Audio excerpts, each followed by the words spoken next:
Jadi orang-orang tuh kayak nyaman aja deket sama kamu gitu loh. Secara nggak sadar orang bisa langsung curhat sama kamu. Tapi kalau sudah diceritain juga teman-teman juga harus bisa menjaga rahasianya ya. Tapi kalau kamu masih sering cerita berarti kamu bukan penyembuh, oke?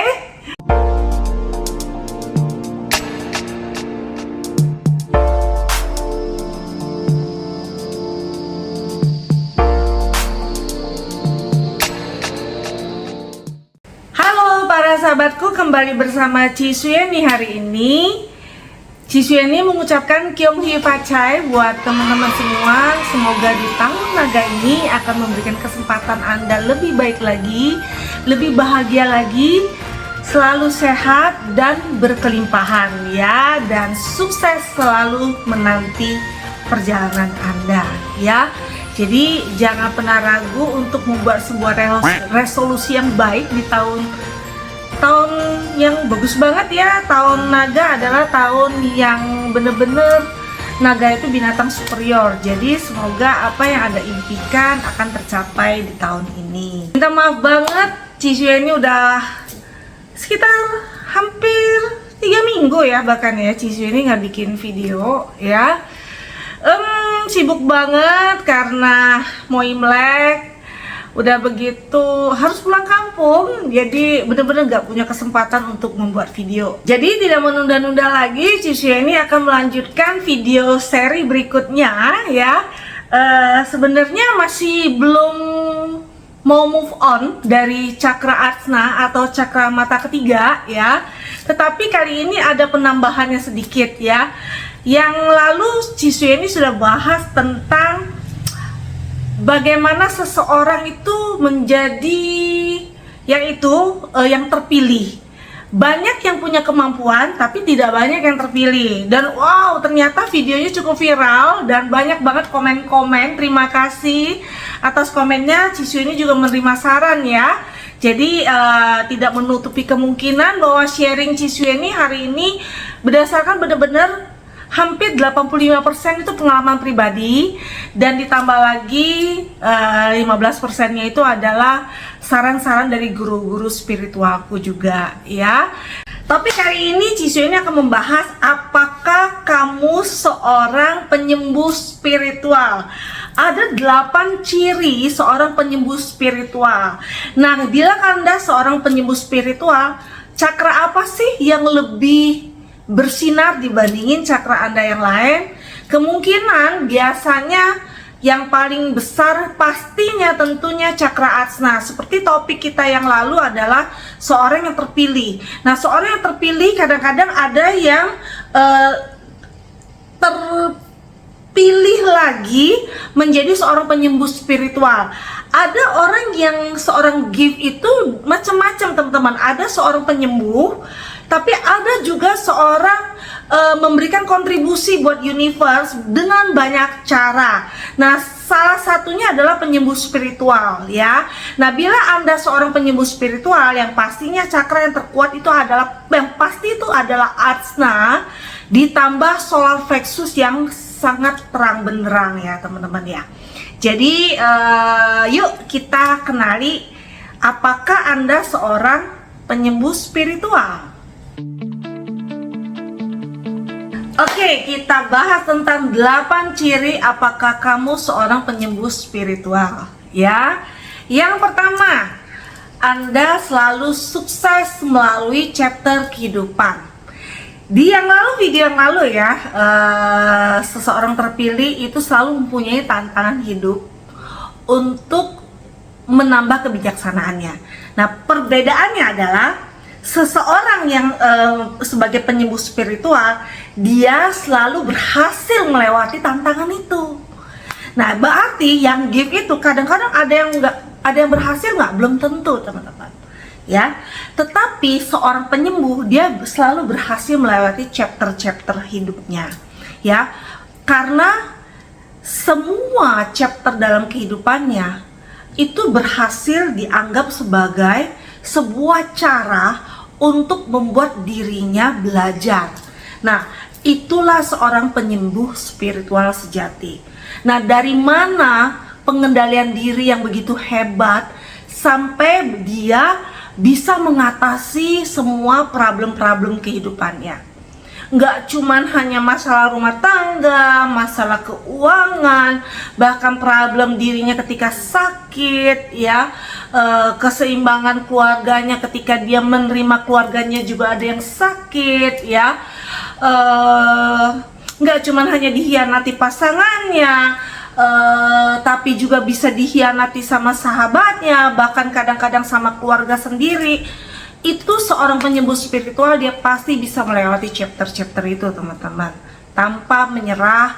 Dan kayaknya sebenarnya bukannya tolol ya, tetapi seseorang penyembuh itu dia selalu mempunyai harapan, ya, harapan bahwa kondisi besok selalu akan lebih baik.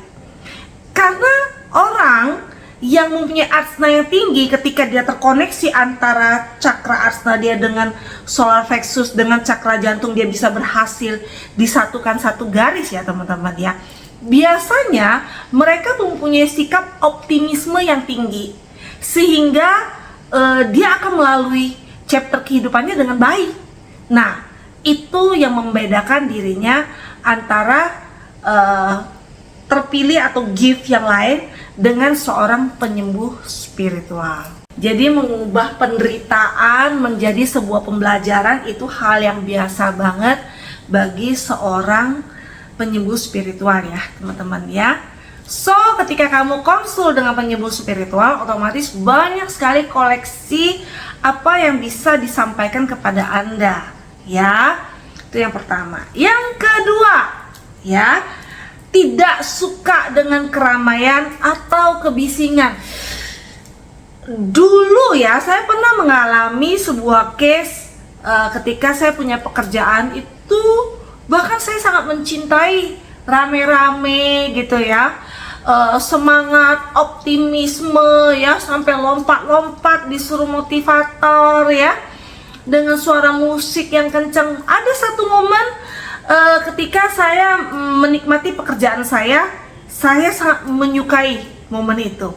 Tetapi makin ke belakang, ketika kita makin sering menyendiri, bahkan orang-orang yang setiap hari biasa datang dalam kehidupan kita pun lama-lama akan tereliminasi, ya.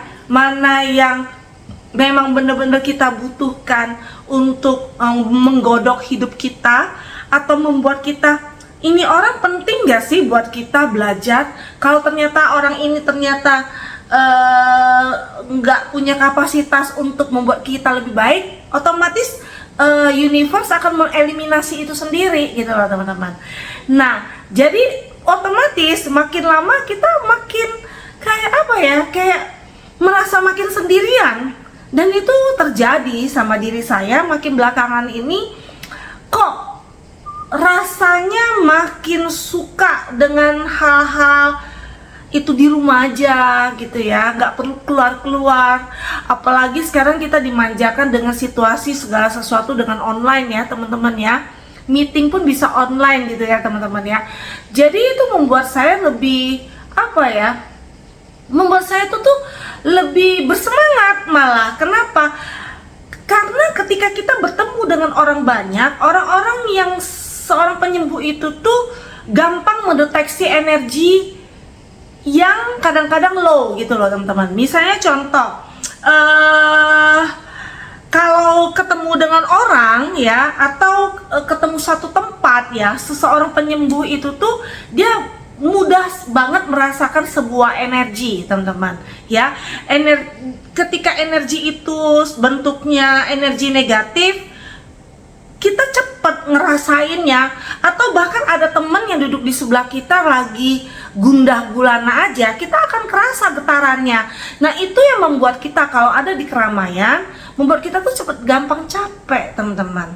Nah, jadi wajar banget buat seseorang yang mempunyai karakteristik penyembuh spiritual, ketika di tempat keramaian, kayak kemarin waktu saya pulang ke Palembang, ya, Imlek, dan di situ keluargaku keluarga yang rame sekali. Jadi kita mengunjungi rumah-rumah orang tuh rame, selalu rame. Saya pulang-pulangnya itu tuh sakit gitu loh teman-teman. dan saya butuh memulihkan diri saya itu tuh butuh sampai 3 hari. Ya, itu sangat wajar ternyata teman-teman, apalagi ketika kita datang ke satu tempat ya, yang ruangan yang punya getaran energi negatif, kita kan body kita langsung kerasa gitu loh teman-teman. Jadi itu otomatis akan membuat kita itu kayak apa ya, terserap juga energi kita, sehingga kita butuh waktu untuk menyembuhkannya. Jadi wajar banget kamu akan cepat kelelahan ya teman-teman ketika kamu menghadapi tempat yang ramai, tempat yang bising ya, sehingga ya itu kamu butuh waktu buat memulihkan diri kamu sendiri. Yang ketiga, alam adalah rumahmu. Pernahkah kamu punya impian kamu pengen punya rumah itu di pinggir pegunungan, pemandangan gunung ya, atau di pinggir sungai? Di sini kalau nggak percaya Cisyu ini kasih lihat deh ya, wishlist dreams impianku ya. Salah satu impianku itu adalah pengen punya rumah yang tembok-temboknya berwarna putih bersih, terus punya perpustakaan, tempat ruang meditasi, dan tempat ruang mandala. Workshop saya kayak membuat mandala, membuat bead segala macam, yang jendelanya lebar besar-besar yang menghadap pemandangannya ke gunung dan pemandangannya sejuk, terus ada bunyi gemericik aliran sungai. Wow. dan itu bener-bener ada satu momen saya kepikiran banget, pengen banget tempat yang seperti itu.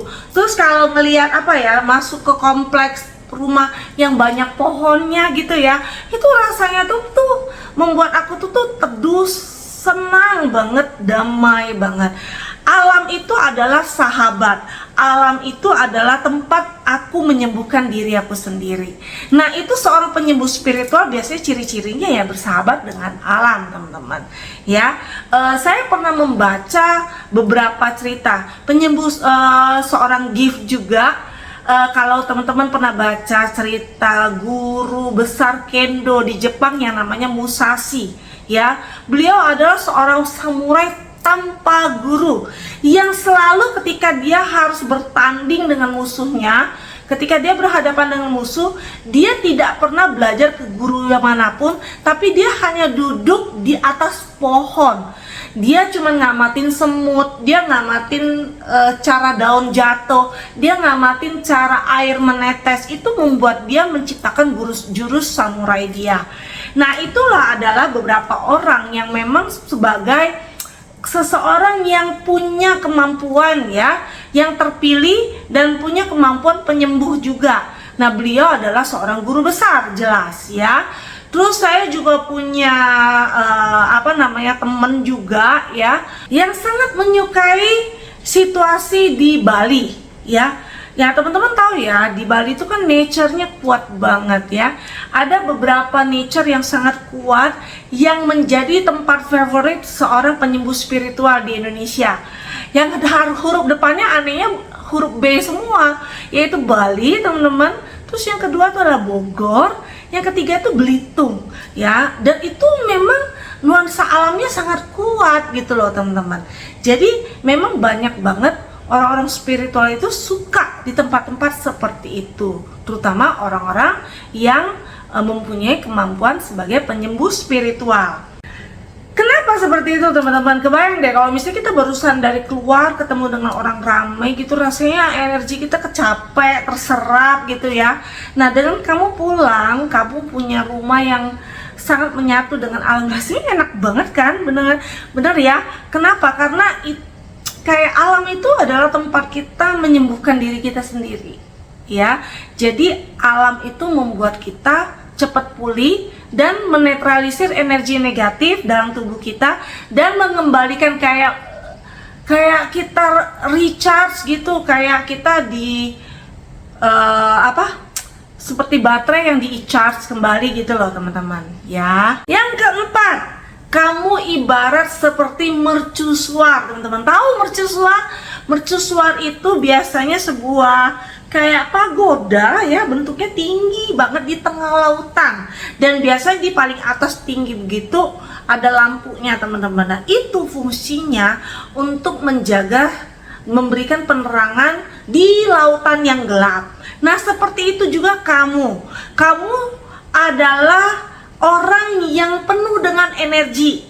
Kemanapun kamu pergi, kamu selalu memancarkan aura yang positif, sehingga semua makhluk di sekitar kamu, dimanapun kamu berada, misalnya contoh kayak kadang-kadang kalau aku lagi hiking gitu ya teman-teman, ke Curug atau bahkan cuma pergi ke restoran yang banyak tamannya aja, ada aja makhluk kayak kupu-kupu itu bisa berterbangan di sekitarku. Jadi kamu adalah seperti magnet, terutama kepada orang-orang atau makhluk-makhluk yang menderita.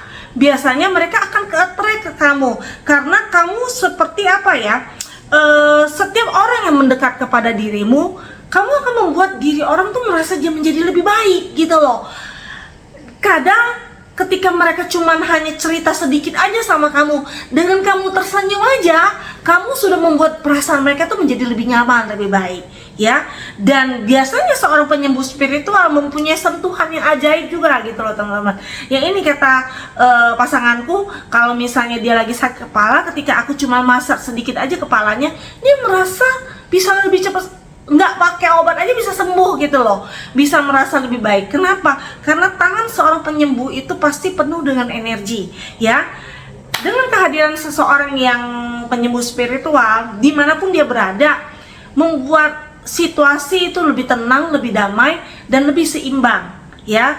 Jadi orang-orang tuh kayak nyaman aja dekat sama kamu gitu loh. Dan lebih lebih spesifiknya, kadang-kadang secara nggak sadar orang bisa langsung curhat sama kamu, karena ketika seseorang yang mempunyai bakat penyembuh spiritual, secara nggak langsung dia kayak memberikan frekuensi, oke, gue penyembuh loh, kamu butuh nggak gitu loh.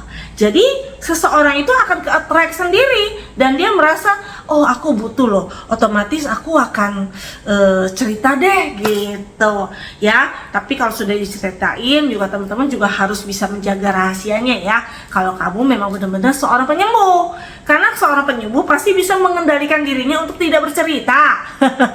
Itu kuncinya ya teman-teman ya. Tapi kalau kamu masih sering cerita, berarti kamu bukan penyembuh, oke?